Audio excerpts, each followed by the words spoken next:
सैनिक ने alien helmet पहना और एक चौंकाने वाला रहस्य पाया। बाहर की धूप तेज थी, लेकिन हेलमेट ने धूप के चश्मे की तरह काम किया। वह फौरन कैप्टन एलेक्स के पास गया और अपनी खोज बताई। एलियंस की आंखें छिपकली जैसी थीं और हेलमेट ने उन्हें धूप से बचाया। इससे उन्होंने सोचा कि एलियंस सूरज से डरते थे। शायद यह कमजोरी लड़ाई जीतने में मदद कर सकती है। दोनों डेक पर बैरेट के साथ लेटे थे, सूर्योदय का इंतजार कर रहे थे।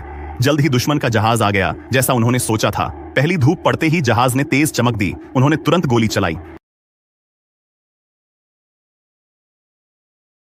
खिड़कियां टूट गईं और धूप ने एलियंस को अंधा कर दिया।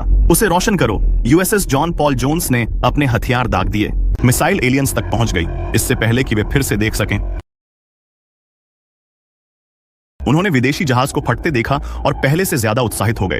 उन्होंने सच में एक विदेशी जहाज को नष्ट किया था, लेकिन जश्न से पहले एक और बड़ा खतरा करीब था। एलेक्स ने बिगड़ती स्थिति देखी और तुरंत चालक दल को विध्वंसक छोड़ने को कहा। पास की बंदूकें चलीं, लेकिन विदेशी हथियारों पर असर नहीं हुआ। एक धमाके ने विध्वंसक को जोर से मारा। यह कागज की तरह टूट गया।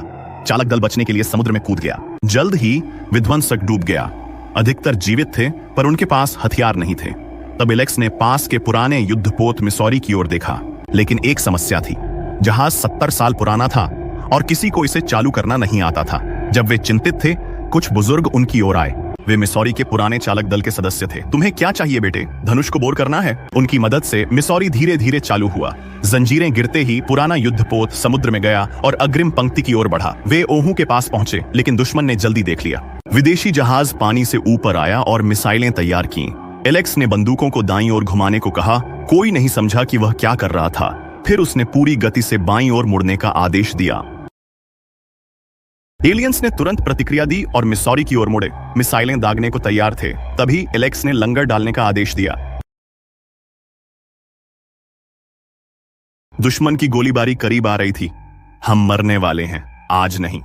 लंगर के नीचे पहुंचने से पहले मिसौरी अचानक थम गया। दुश्मन की आग उसके पास से निकल गई और समुद्र में गिर गई। गति के कारण जहाज घूम गया और उसकी बंदूकें सीधे एलियन जहाज की ओर इशारा करने लगीं। अब पलटवार का समय था।